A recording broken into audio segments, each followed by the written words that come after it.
नमस्कार, capital TV का खास शो राहुल का अग्निपथ देख रहे हैं आप। मैं हूं आपके साथ पूजा। बिहार के चुनाव के आंकड़ों में इस बार महागठबंधन में चुनाव लड़ रही कांग्रेस पार्टी को अब तक का सबसे बड़ा नुकसान उठाना पड़ा है।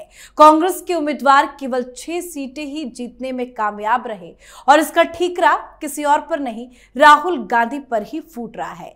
बिहार में हार पर कांग्रेस में हाहाकार मचा हुआ है। पटना से लेकर दिल्ली तक हलचल है। सवाल यह है कि आखिर बिहार में कांग्रेस का इतना बुरा हाल क्यों हुआ? आखिर चूक कहां हुई? कैसे पार्टी महज से सीटों पर ही सिमट गई?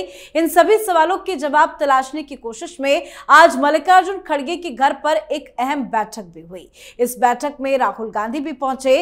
बैठक के बाद बिहार के नतीजों पर केसी वेणुगोपाल और अजय माकन ने मीडिया से बात की और वोट चोरी का आरोप लगाया। कांग्रेस ने कहा कि हम मतदान के आंकड़ों की गहन जांच करेंगे और फिर बिहार में कांग्रेस की हार के कारणों के बारे में मीडिया को बताएंगे। तो क्या राहुल गांधी फिर से कोई नया बहाना ढूंढ रहे हैं? बिहार में हुई करारी हार के बाद कांग्रेस में क्या चल रहा है आपको बताएंगे।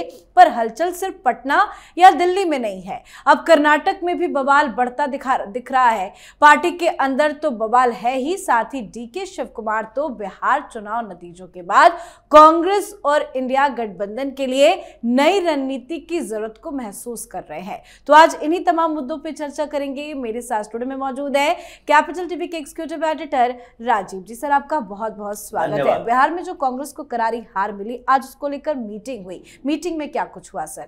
देखिए, मीटिंग में वो हुआ जो मीडिया के सामने नहीं हुआ। हाँ। ये अजय माकन या जयराम रमेश जो बात बाहर में बोल रहे हैं कि कांग्रेस की हार हुई है तो वोट चोरी के आधार पर बीजेपी या जदयू ने चुनाव जीते हैं, यही आरोप लगा रहे हैं। लेकिन क्या मीटिंग में इस बात पर चर्चा हुई?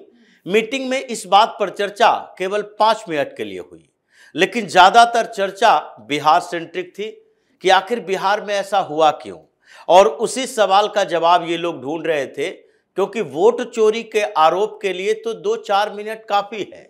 ये आइडिया है, ये कभी भी चर्चा का विषय नहीं होता। इसे आइडिया बना लो और फिर कहो कि नहीं बिहार में जाकर देखो कहां कहां कौन सी सीटों पर कौन से जगह पर कोई ऐसा आधार मिल जाए जिसके बाद हम ये कह सके कि नहीं देखिए ईवीएम मशीन में छेड़छाड़ हुई थी, यहां पर्चियां फेंकी गई। ये तो पहले ही तेजस्वी यादव बता रहे थे कि वीवीपैट की पर्चियां कुछ इधर उधर बिखरी हुई मिली तो वोट चोरी हो रही थी।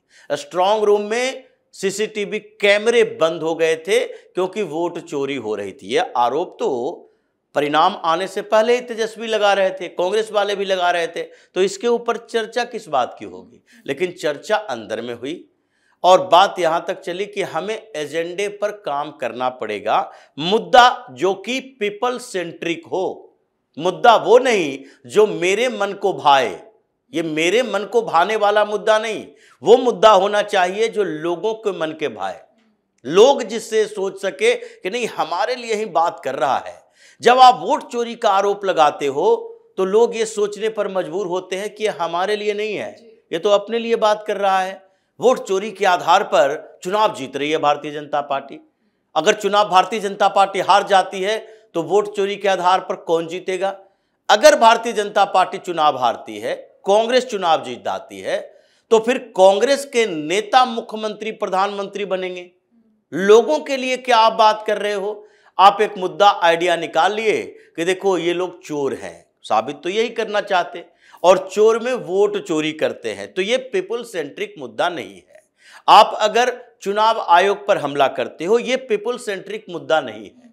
ये आपके फायदे नुकसान का मुद्दा हो सकता है कि हमारी पार्टी चुनाव आयोग है जो हमें हराने में लगी है, लेकिन जिसे जिता रही है या जो जीत कर आ रहा है वो लोगों के लिए क्या कर रहा है, ये तो सोचना पड़ेगा।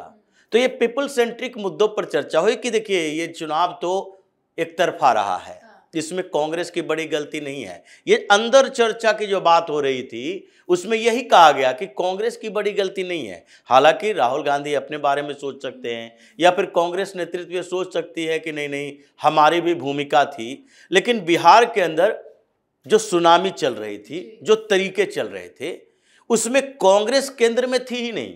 कांग्रेस पार्टी को लोग मान ही नहीं रहे थे कि ये भी रेस में है। जब सबसे बड़ी पार्टी जो विपक्ष की थी जिस पार्टी को पिछले चुनाव में सबसे ज्यादा सबसे बड़ा मैंडेट मिला था, 75 सीट जीत कर आई थी, वो 25 पर सिमट गई। हमारी क्या औकात है? तो वहां पर बिहार में चुनाव जो था वो बीजेपी जदयू ये दो बड़े फोर्स थे, और महागठबंधन की तरफ से ये कम्युनिस्ट पार्टी का एक धड़ा सीपीआई-एमएल और राजद, ये दोनों फोर्स थे। हम लोग साथ में चल रहे थे। अगर इंजन ही कमजोर हो गया तो डब्बों का क्या होगा? बात यहां चल रही थी। राहुल गांधी ने कोशिश की, लेकिन ये कोशिश उस मुद्दे को बदल नहीं पाया। सारे लोग इस बात के लिए तैयार हैं कि देखिए, अब बाहर में जाकर जो बोलना है बात करते रहेंगे, लेकिन यहां तो जीत हार की बात हो रही है। अगर हम अंदर भी एक्सेप्ट न कर पाए कि कैसे चुनाव हारे हैं, तो फिर आगे के लिए रणनीति बनाना मुश्किल हो जाएगा। हरियाणा में ये लोग हारे थे, बाद में भले ही वोट चोरी का मुद्दा लेकर आया, लेकिन उस समय तो इन लोगों ने कहा था कि कुमारी सैलजा, सुरजेवाला और हुड्डा, ये तीनों के बीच जो झगड़ा चलता रहा, एक एक सेगमेंट में हम लोग हारते चले गए। और उसी का नतीजा है कि धीरे धीरे कांग्रेस से भरोसा खत्म हुआ, और हम लोगों ने ये बात कर ली कि जाट डोमिनेटेड पॉलिटिक्स हरियाणा में, कि नहीं नहीं, हमारे नेता हमारे मुख्यमंत्री तो जाट ही होंगे। तो नन जाट ओबीसी के जो जातियां हैं वो आपसे नाराज हुई, जैसे बिहार के अंदर हुआ। बिहार में भी जो यादव वर्चस्व वाली पॉलिटिक्स थी, उससे नन यादव ओबीसी की जातियां उनसे नाराज हो रही थी, और उनको एक जगह चाहिए था जो आक्रामक कास्ट का पॉलिटिशियन ना हो। जैसे नीतीश कुमार, ये कोयरी कुर्मी यानी कि लव कुश समीकरण है इनका, लेकिन बिहार के अंदर कोयरी और कुर्मी ये दोनों जातियां समृद्ध है, लेकिन आक्रामक नहीं है। तो इसलिए ये सारे मुद्दों पर चर्चा हुई। राहुल गांधी शांत बैठकर सुनते रहे, क्योंकि उनको लग रहा था कोई बात होगी तो टारगेट वही हो जाएंगे। और बाहर आकर देखिए, ये हाथी के दिखाने के दांत अलग, खाने के दांत अलग अलग। आप अंदर में बात कर रहे हो कि हार के कारण ये हैं, हमें कुछ रणनीति बदलनी पड़ेगी, जैसे ये डीके शिव कुमार कह रहे हैं, और बाहर आकर कहोगे वोट चोरी वोट चोरी, वोट चोरी के आधार पर जीता है। तो ये इन लोगों का चरित्र है, और इसी चरित्र के कारण आज जनता इनके सामने ऐसी दीवार खड़ी कर रही है कि उस दीवार को कांग्रेस पार ही नहीं कर पाएगी। राहुल गांधी फिर से वापस जाएंगे। लेकिन सर, ये जो जीते हुए विधायक है कांग्रेस पार्टी के, वो भी तो खुश नजर नहीं आ रहे हैं। क्या वो भी अब विद्रोह करेंगे, या कांग्रेस में इसी तरह से करारी हार के साथ कांग्रेस पार्टी के साथ जुड़े रहेंगे? देखिए, जीते हुए विधायक है, 6 विधायक। हाँ। अब इन लोगों को अपना आगे का भविष्य सोचना है। बिहार की राजनीति कर रहे हैं वो राहुल गांधी तो है नहीं कि बिहार चुनाव में चलो हार हो गई तो आगे बंगाल चुनाव में भी जाएंगे, उसके बाद हम केरल के चुनाव में जाएंगे, केरल में हमारे लिए स्कोप है। तो वो राहुल गांधी तो है नहीं कि दिखा सके कि नहीं नहीं, कहीं हारते हैं तो कहीं जीत जाते हैं। उनको तो बिहार की राजनीति करनी है, अपना भविष्य देखना है।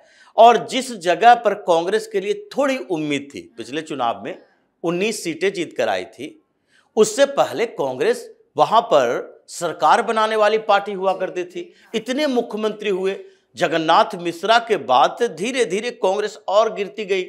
तो आज आपकी स्थिति यह है कि आप बैसाखी ढूंढ रहे हो और उनके साथ बैठे हो जो खुद ही डूब रहे हैं।